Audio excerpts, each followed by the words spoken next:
And we're back at it again, ladies and gentlemen. Fucking weird looking old man yells at fucking top of mountaintop saying the end is nigh. So I'm coming off tonight, because it's pretty late. It's like 1 in the morning here. I'm coming off tonight having watched season 49 of Survivor. And all I gotta say is there's been some bad seasons. That season was just boring. Congratulations, Kim, but we kind of saw that at the merge. Yeah. But I do feel that it's very fitting into this discussion for tonight. I know that my last video probably encouraged people that they would need something like this to survive what's coming in the world. And as entertaining as like these survivalist books are, with a lot of cool information and all that jazz, at the end of the day, this is not my end-all be-all for, like, hey, this is how we fix all our problems. We don't. We just prepare for the inevitable. Rather not. Really rather not. I'd rather us collectively get our shit together as opposed to just preparing to go down in the bunkers like the billionaires. And that's a big thing coming from me, someone that writes post-apocalyptic literature. But that's not the type of literature that I'm trying to suggest. See, I understand that I come off very strongly, and that's why I felt that my last video, edited the way that it was, kind of allowed me to let it all out, but in a way that is a little bit more understanding. Because I didn't jump to any conclusions per se, focused on the reality of the world that we live in and acknowledged it for what it is and encouraged people to love one another. Let's get a little fucking batshit crazy today, shall we? So, leveling things up, I'm not going to go Sabrina Wallace, not just yet, because I'm still trying to understand even a fraction of a decimal point of something much smaller of what she's saying, because holy crap, that's a lot of info. And as much as like I appreciate her stuff, I'm still of that mindset of where I hardly believe any of the stuff that I think, let alone someone that's far better with the conspiracy stuff and making connections that I just cannot understand or fathom, but I'm trying. And why? Why even bother with all of this if I'm even on the fence about some of the things that I am entertaining? Well, that's because we live in reality. We witness and see the world around us and try to make sense of it. And I'm having a hard time making sense of things. Like I said, you could tell from my last video, there are very few things that I'm absolutely certain of. In this video, I want to kind of touch on the things that have kind of propelled me to be more reinforced by all of this. And the big one I'm going to be talking about is the film Avatar. Wait, what? That's so confusing. Where the hell are you going with this? Well, in terms of literature, the survival stuff, cool, fun. If it happens, absolutely, whatever, right? But y'all need to be reading shit like this. Y'all need to be, well, this is a personal favorite, but you guys definitely need to be picking up and understanding all of the different things the world is trying to tell us. All of the little things that we are ignoring because it's just entertainment. It's fiction. It's not real. None of it is anything that we should concern ourselves with outside of just personal enjoyment for what it is.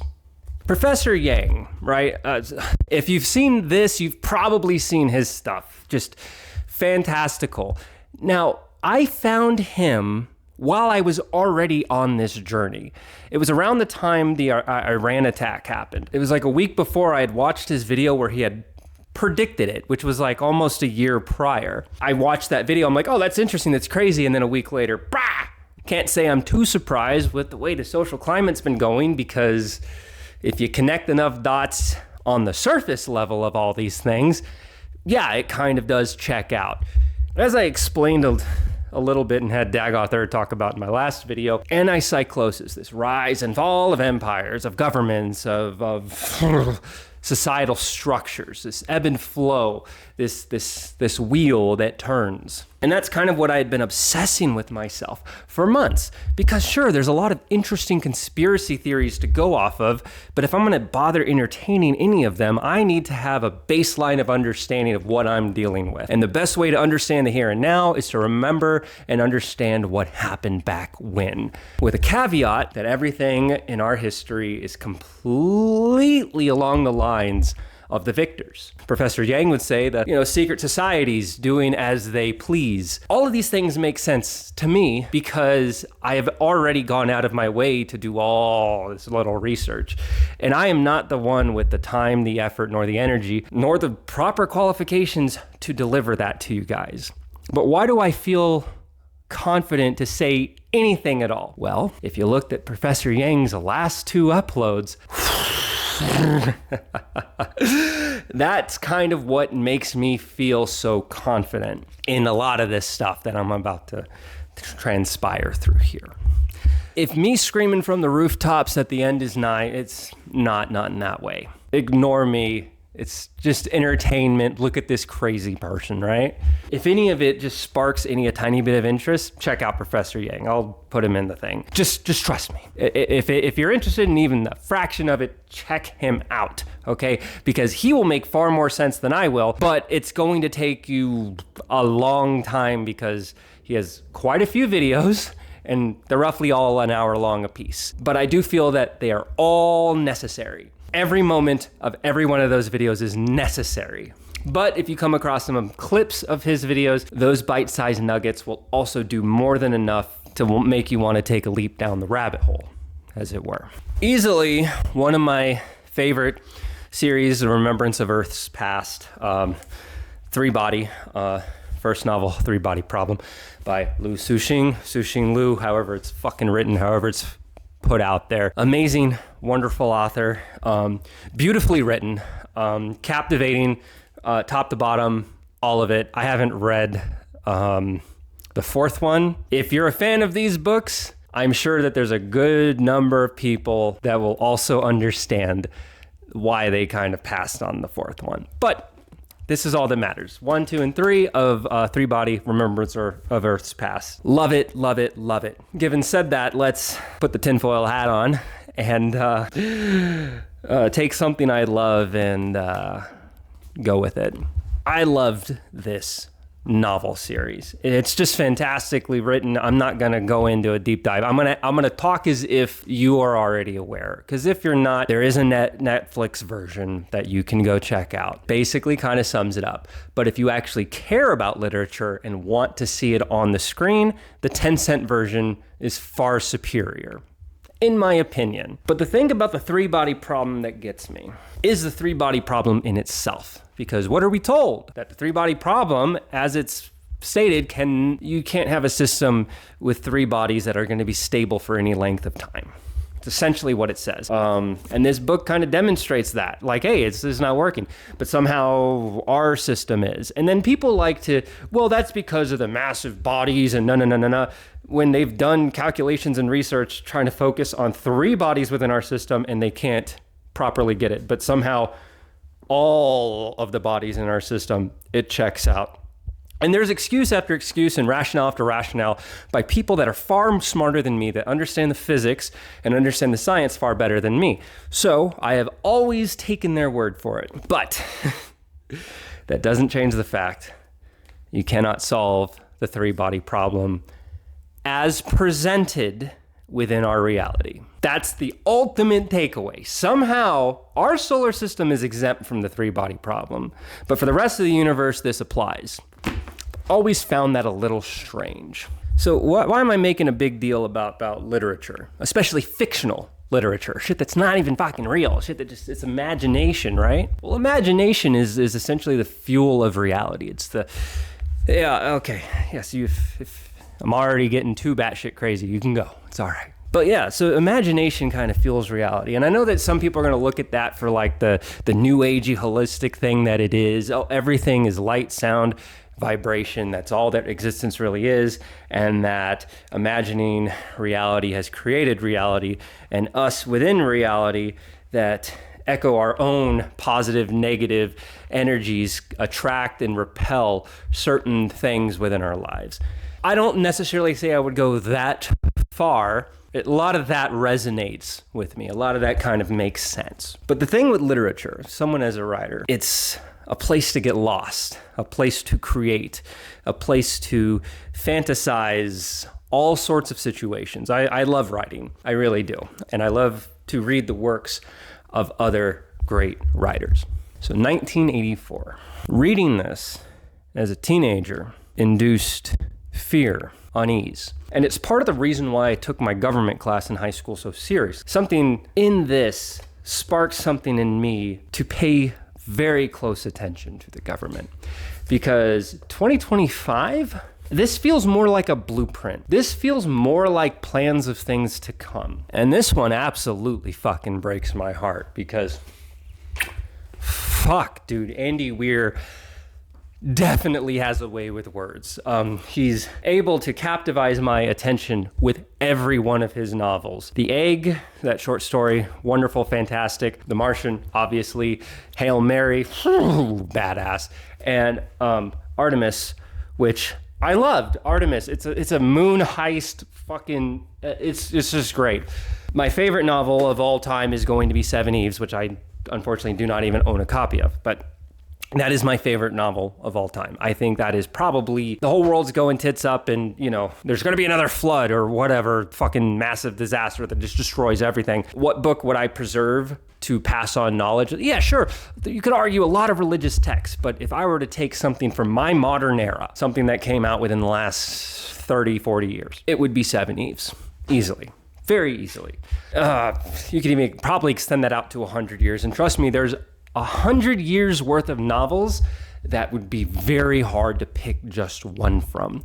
But I love Seven Eves so much, not just because of how it is written so beautifully, but also at times frustratingly for people that can't grasp the hard science elements of it. But it's okay because the last third of the book is like power metal fucking fantasy sci-fi fucking badassery. It's so different from the grounded, hard, realistic science that's in the first 2/3 of the book. But there are some interesting characters within Seven Eves that are indicative of people that are popular in the realm of science and technology in the real world that are then echoed within the story. Pretty sure if you've read Seven Eves, you could understand exactly who the real world equivalents are to the characters in the book. One of those things that authors do where they want to talk about reality, they want to use people from their real world experience, but they don't want to directly reference them. So just change the character's name and a few other anecdotes, and then there you go.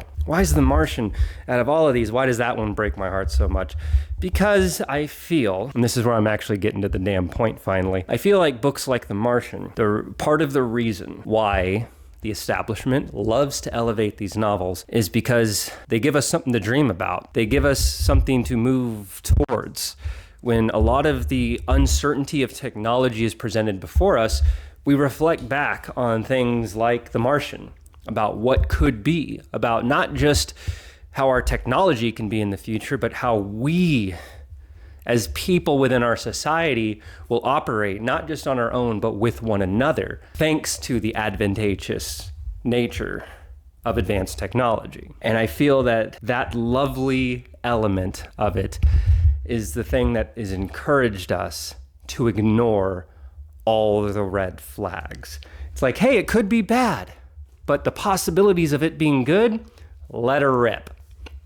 And this ties back into the whole Sabrina Wallace thing. To the best of my understanding, hopefully you understand that. There's not much more I can explain about that other than that. So what am I saying when it comes to literature and why it's so important in this whole anti-psychosis thing, but even bigger picture, beyond just the surface level of the squabbles that we have with one another? Remember, I don't know what I'm talking about. There's other people that can articulate themselves far better than I can. I'm just the idea guy trying to give you guys a nugget so you'll go look at that other stuff and come up to your own conclusions. But ultimately, I feel that the media landscape in terms of entertainment, in terms of literature, is a way not only for the big bad to be able to do what they want, the whole karmic cycle thing. They have to inform us of their plans. They have to do this whole ritual mocking of the victim thing. For whatever weirdo reasons that these secret societies have to go on, they have to let us know in some fashion. Karmic retribution, or hey, we let them know and they were okay with it. Like this whole fucking loophole thing. So I'm trying hard not to talk too much about God, but when you talk about these secret societies, it doesn't matter if we believe what they believe it. So maybe instead of us just fighting with one another over whether we're right or wrong about whatever facet of reality and the big pictures of life, how about we take a breath and try to use critical thinking and analyze the world through the eyes of the powers that be, the ones that are the upper echelons of society, the ones that have grabbed the world by the balls and proceed to take what they want with no lube. Because the elite, parasitic elite, believe this, whether we do or not. So let's just take a gander from that perspective. What's the other element? Not just telling us their plans, but to a degree, hiding truth, hiding history. As above, so below, inverting reality and expectations. You know, there's a guy I saw that was kind of breaking down the inversion of Marvel movies and kind of how they mock God and twist these divine forces to be evil, and that the forces of this realm of reality are the good guys. Great entertainment. They're fun, they're enjoyable popcorn flicks. Yeah, sure, I'm gonna have a good time with the family sitting down and just watching this adventure play out. The acting is what it is. It's decent in a bunch of them. And then you also got like some interesting story beats. And yeah, down the road, it gets kind of samey.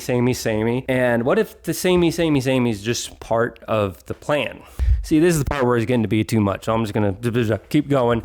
Try to focus on the things in this conversation that I have a little bit more semblance of an understanding of. Let's say, since we're assuming that everything in our reality and everything that we've been taught to know is a narrative leading us in a particular direction that the elite want us as en masse to go down, what does this say? What does this say about media informing us about truths that we just can't see? And this is where I'm talking about Pandora finally. I do kind of want to go a little bit more on the rails with James Cameron because I got a feeling that he is very, very close to the actual truth on all of this, because something about a lot of his movies, use a critical eye, connect some dots, and there's a whole shitload of conspiracy theory nonsense with all of it. But that's, kind of going out of your way, so we're not doing that today. That's one of those things that I'll entertain the fanciful idea that it is, but there just really isn't enough there for me to bite my teeth in a bit longer. Some of the weirdo connections are kind of striking. So let's use Pandora as an example, shall we? Holy shit, it's fucking Avatar. Sorry, I saw the movie the day that it came out years ago. Funny long story there. If anyone's interested, I'll make a very short, 3-minute video about that in the future. Not that it matters, but holy crap. I'm sorry, I watched it in IMAX. Did it visually look good? Hell yeah. I think it still holds up even today. I think it's a visually striking movie using technology. I will applaud it for that. But I do think that the overall plot is fucking dog shit. And it's a story that we've heard time and time again. It's Dances with Wolves. It's Pocahontas. It's fucking Fern Gully. I'm sorry. Fern Gully did that fucking plot better. I'm sorry, man. Could be biased that Robin Williams was in it, but I think we can all agree that focusing on just the plot and the implementation of the plot, yeah, Fern Gully. But could also be nostalgia talking, because I am a millennial after all. So where am I going to pick up? Where am I going to pick up about the secret society stuff, hidden truths? Here's the part where I have to remind people, whatever words I'm about to say, if you feel weird about them, either accept it and just roll with it, or what I would suggest, insert whatever other accompanying word that you would like in that spot, and it will make it a lot easier for you to understand what I'm saying. Remember, one, I don't know what the fuck I'm talking about. I'm batshit fucking crazy. This is all just entertainment, and I'm just echoing out into the void, as it were. So don't take anything I say at all seriously, but take the nuggets for what they are and come up to your own conclusions. So, don't get hung up on the terminology, okay? The Nephilim. No, specifically when I talk about the Nephilim in terms of Avatar, I'm going to utilize the expanded scope of Avatar, not just a theatrical release. We're talking the stuff in the Blu-ray, the deleted scenes, etc. So we have Earth, right? We have Earth, and at this point in the future, Earth is a fucking miserable shit show. It is dystopian hellscape that we are all fearing that it could one day go with the advent of technology, where very few elite taking and eating up everything else in the world, which is today, and billions of masses suffering and just being miserable. And for whatever reason, they're perfectly fine and okay with this fucking system because there's more of us than there are of them. Whatever. They need us more than we need them. That's just throwing that out there. I mean, that's the obvious truth. So what's the big deal with Avatar, right? And the Nephilim. So Earth is crap. Humanity are the Nephilim in this. That's what they are. Humanity, as represented in the film, the inversion, they are the Nephilim. And Earth is this terrible hellscape, right? You could call that the bottomless pit if you want. Whatever you want to insert there. Could be hell, could be Sheol, could be the underworld, Hades, whatever you want to call it. These are spirits, entities that are bound within an eternal prison, constantly not ever being able to escape it. So how do they escape it? Through humanity. Because the human body can inhabit the physical world. We can inhabit and enjoy the paradise that is Earth. The Nephilim, these embodied spirits, cannot. What does that sound like? That sounds like the planet Pandora. Mankind just can't come down willy-nilly and exist on Pandora. Only way for them to do it is to Bluetooth, beam, Wi-Fi, 5, 6G, their consciousness into a bioorganism that is a clone of the inhabited species, essentially. So that's the plot of Avatar, is that this human, this Nephilim, comes to this planet from a long voyage, trying to escape this hellish realm that he is bound to.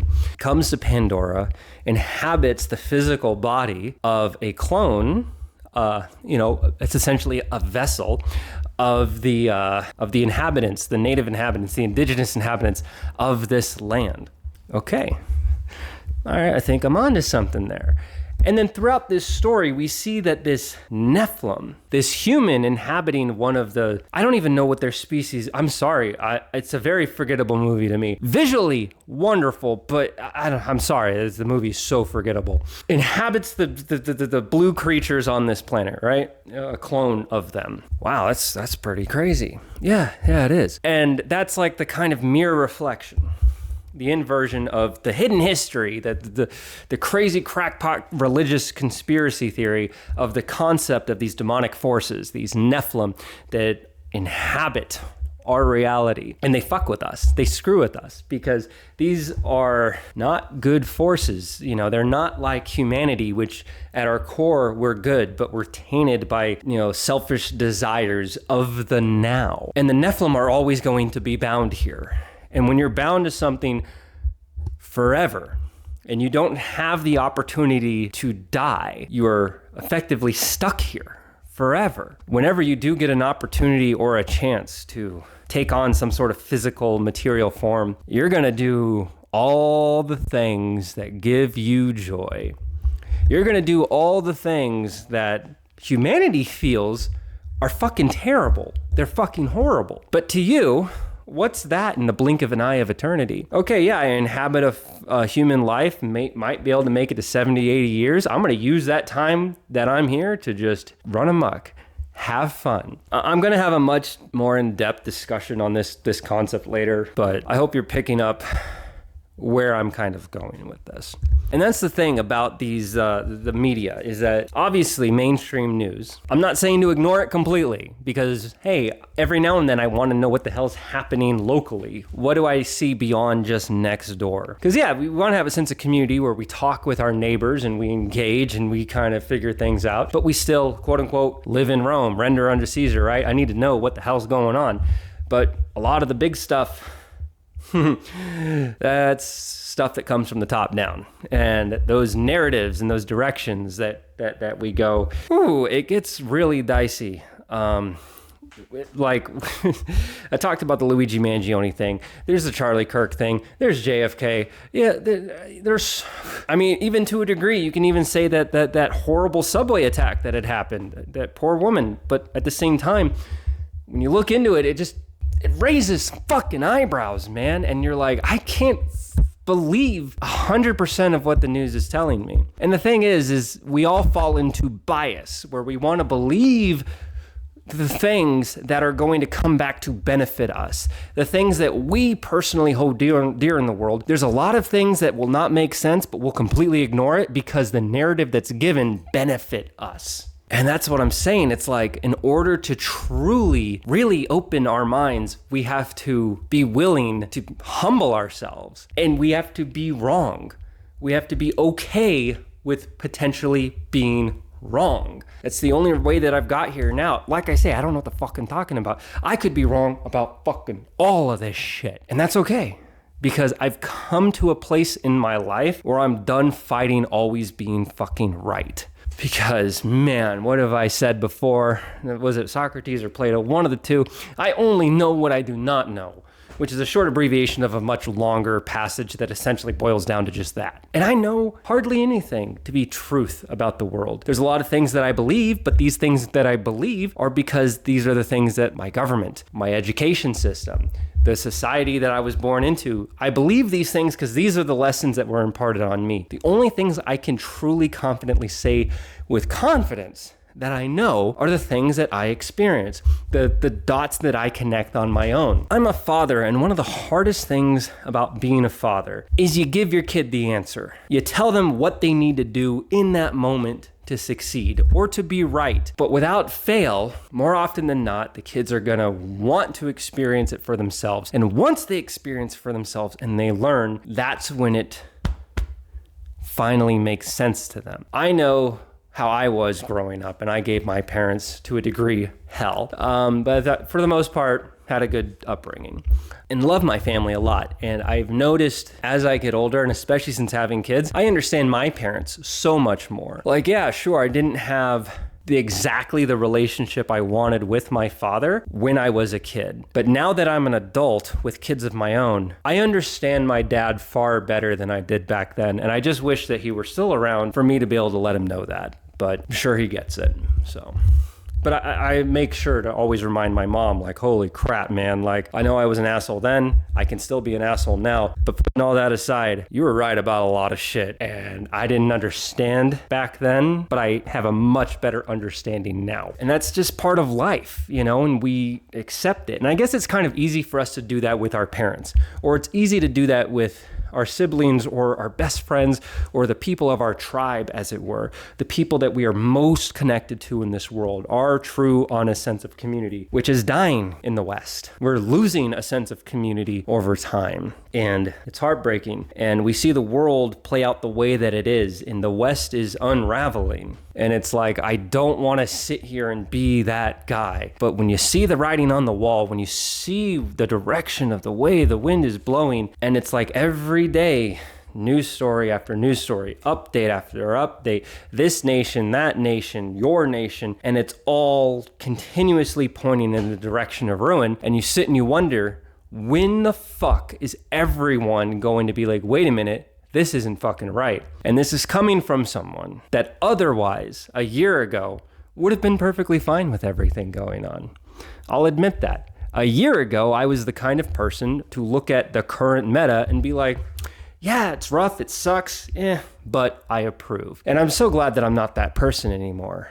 And I have to acknowledge my own wrongs, because it's something I've always said, but it didn't really make sense until 2025, was that if I want something in my life, if I want some goodness, if I want some sort of benefit, if I live in America, I live in Rome, and I want the things that our Constitution say that we should have, I have to advocate for them for other people. But too often I've picked the side. I picked the side because it would be more advantageous to me in the long run.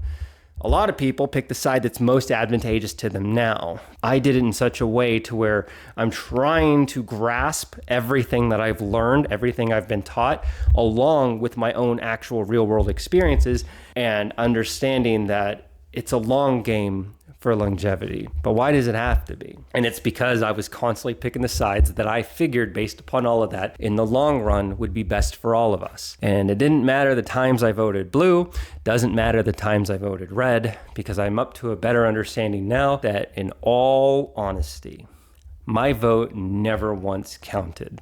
And I don't just mean that for me. I would stretch that to say all of us, because it doesn't matter if it's right, it doesn't matter if it's left. Both sides are one, and they're constructing the entire narrative that the rest of us are just blindly following. And it's very easy for all of us to do that because we're either on this side or we're either on this side, when in truth, a lot of us are in the middle. And a good section of us are on the outside looking in that are like, what are we even fucking doing? But unfortunately, there's not enough of those people in the world to make a real lasting change just yet. But we shall see. So this whole thing about media and movies and literature, it's striking to feel that the truth is hidden in plain sight. Because when you hear that phrase, you think it's going to be right in front of you. It's right in front of you, but it's not spelled out verbatim. And that's where literature comes in. That's where stories and plots and fanciful like adventures come in. You know, you do the bread and circuses. You want to distract the masses as much as you can from the actual things going on. What is this government shutdown, if anything, other than one, to eventually do all the things necessary that they already want to do anyway? Also give an opportunity for the economy to get even worse so that the dollar in time will completely collapse, at which place they could put their fucking shit coins as the new replacement for USD, which will inevitably take us down an even worse rabbit hole, swallowing up all the imaginary wealth that's in the world, as well as continue their plans and structure for mass surveillance on a scale hitherto undreamt of. Because 1984, you look at that, it's like, oh, well, if things got to that point, we would do something by then. We're getting to the point where things are going to be like this. This is the road that we are taking, okay? It's not going to be spelled out exactly verbatim. You got to read between the lines. You got to pay attention to the red flags.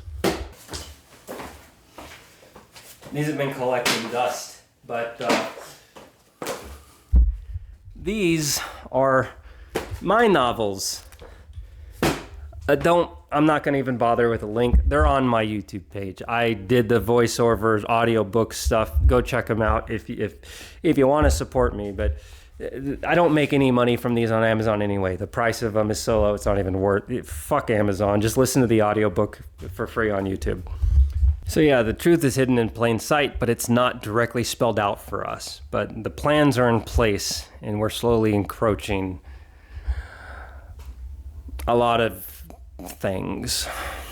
Bad for some, beneficial for others. And because of it being beneficial for one group of people over another, and because the way that capitalism is set up and the way that humanity looks at wealth, in order for there to be any wealth in the world, there has to be people below that level of wealth. And each tier invites and encourages the one above and below it to continue the cycle. You know, part of the reason why people idolize multimillionaires and billionaires so much. I mean, yes, you could argue that these are masters of their craft in terms of industry and monetization and money flow. And yes, there's arguments that could be made for that. We're going to cut the shit and be fucking honest with ourselves and each other.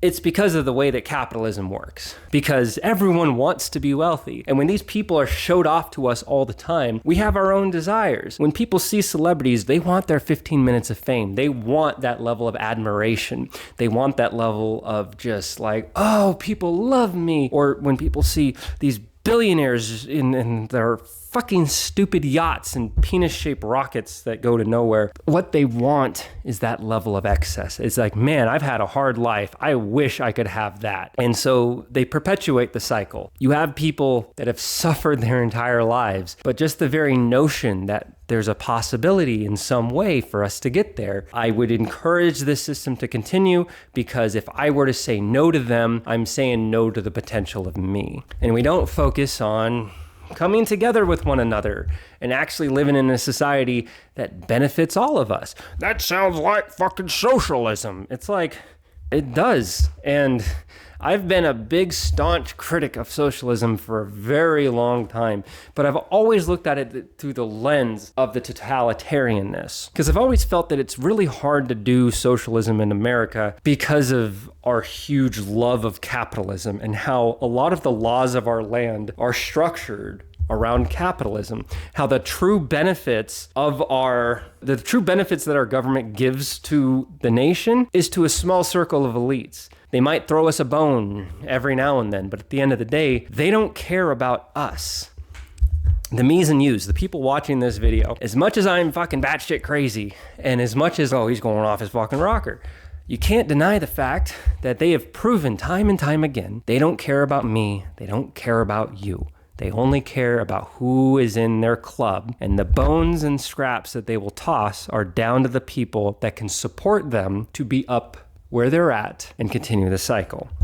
So yes, the people that will benefit from whatever's to come, they're benefiting so that they continue to support the people above them. And anyone that disagrees is not needed. And then eventually, in time, those people that were getting scraps and assuming that it was abundance, they're going to be the next to go. That's just how it works. It's just how it is.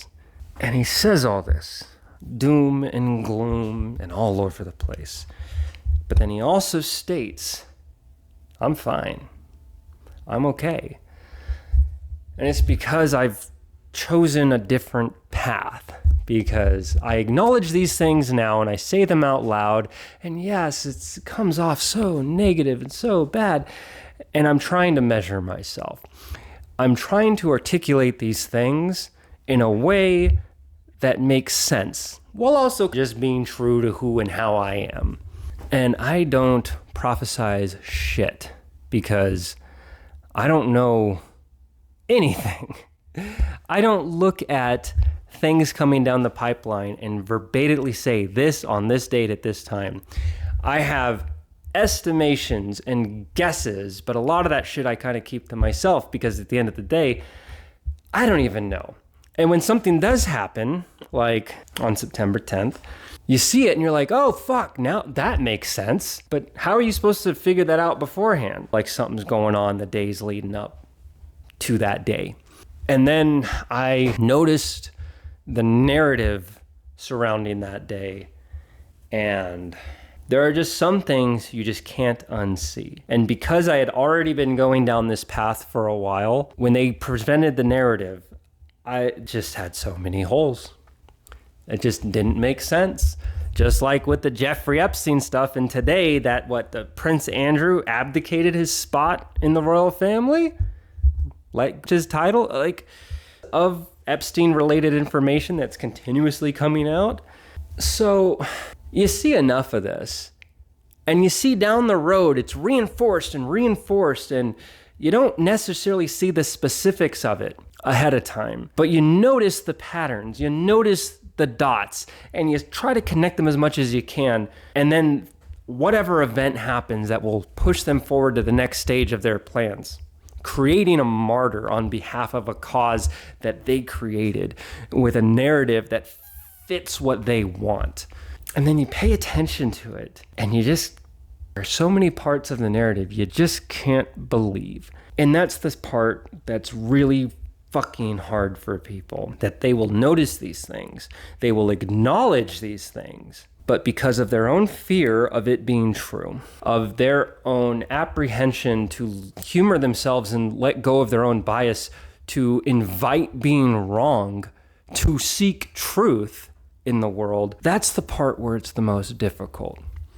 When you have someone that agrees with every fucking point you're making, but they don't like the conclusion. Part of that I have to remind myself, I'm a bit much, okay? Gotta meet people on their level where they're at. But at the same time, I need to be true to myself. So if anything, trust me, I am being measured about this. Could be a lot worse. I realize that I can't be that way. I'm just so all over the place and cryptic, and the people that have had an itch for these things will pick up what I'm saying and will carry on from there. But when I look at the state of the world, I am grateful for my lot in life, but my fucking heart aches for the human race. It really does. I want everyone in the world to be able to partake in the abundance of the world, to have a fair shot. Because I've looked at my life and I feel like I don't deserve half of the shit that I've gotten in this world. I feel like for a good long part of my life, I was a shitty person. And I was selfish, and I chased my own stupid desires at the expense of so many people. I've ruined friendships, and I acknowledge all this shit. And then here I am at my age, and I have very few friends left in the world. And it's like, as time goes on, and I'm understanding better how I am with others. And it's like, for so long, I looked at the world like, man, the world's against me, the world's that. And I just wouldn't acknowledge what I'm doing. What I'm not just doing to myself, but what I'm also doing unto others. And it's like, oh, it's something else. It's a lot, man. It's so much to try to take in. Admit, like, I've always said, oh, I'm probably going to hell. Like, I think I've been a good person for most of my life, but I've done enough bad things and to enough people. And it's like, I look at it, and it's so much more than that. A lot of people in the world I wish I could apologize to. A lot of people that deserve that. And there's a lot of people in the world that deserve to hold the knife that gets stabbed into my back. I'm going to be real about that. Because these are the decisions and the actions that I made over my life. And I think, I could be probably just being a bit hard on myself, because I will also acknowledge that I have done a lot of good in the world. But it's really hard to justify any of the bad by any of the good, because I spent so long justifying the bad, making sense of it so that I could sleep at night. So these are the hard truths that I'm talking about. These are the hard things that I would encourage the world to do, is to finally look in the mirror. Because none of these thought processes or the new ways I've learned to deal with people around me and how I interact with the world and make sense of it all, none of this could be possible unless I took that look in the mirror and acknowledged my own failings. And I most likely will continue to fail, but on the bright side, I at least have a better understanding not to do the same things that I've done before. So human as I can get on the self-admittance shit. I am. Man sits in his garage at 2 a.m, ranting and raving about the secrets of the universe in front of a camera. What? Oh, wow. This is going to be another lengthy one. Oh, boy. But yeah, wanted to start this off just basically talking about Avatar and how it's an inversion thing. And it's the Nephilim in our world, or they need to utilize humanity in order to have direct access to the abundance of the world around us. And then once they are able to come here into our realm, they fucking torture and abuse and just fucking destroy us, all for their own sick amusement. And to them, it's okay. Because what are they ultimately doing? It's we're just having a good time. And yeah, it could be all over. I have to make a better structured video on the Nephilim, because there's so much more that I want to say. But that last video was an introduction to these things. This is first one that I'm kind of pay attention to your media and try to kind of between the lines, look at the inversion of it and see what they're trying to actually tell you without telling you. Probably the most eye-catching one is Eyes Wide Shut. I would encourage a lot of people to look into that. Also, recently did a deep dive on Nicole Kidman and her weirdo family connections, and good fucking God, man. That's why these things are rough, and I don't want to talk about a lot of it, because I notice that certain deep dives can take you away. And I realize that they can take you off the beaten path. And that's why I'm trying to, even within myself, as I learn and understand these things, I'm trying to keep it on the straight and narrow. Whatever you do, do not Google unhappy meal and trying to connect how that is connected to Salma Hayek. It's a pretty direct connection. It's not, it's very close connection, and it's fucking horrifying, because that one thing, you will never look at any celebrity the same ever again. Take my word for it. Some shit you just, and this is all open internet stuff. It's nothing bad enough to be hidden from all the eyes of the world. But those with eyes to see that shit and see how that connection goes, you will be some of the most evil people on the face of the earth once you see that. But you also got to remember that there's a fuck ton of celebrities that are involved with the Jeffrey Epstein shit. So the celebrity thing. So down the road, I'll do better on these. I'll talk about one with the Nephilim, more specifically what I mean with the Nephilim. And then I'll also talk about celebrities in the terms of the whole false idols thing. Sure, that one might be a little bit more religious tone based upon the different religions of the world, of things that I have learned. Whole idols thing, basically a living embodiment of that, because so many people idolize and damn near worship with crazy reverence because they want that, right? And there's also the people that are just super fans. They don't realize what they're truly giving to these entities, these people. The concept of people selling their soul for riches and for fame, don't write that off. Once again, a lot of us may not believe all that. A lot of people, it might be just pure whatever nonsense. The powers that be, the people that truly run this world, they believe it. They operate as such, which is why use a critical eye, pay attention, learn and understand how the elite view and control the world, and you'll have a far better understanding of where shit's fucking going. Anyway, yeah. You're oh so glorious and beloved Mace Valor. Signing off.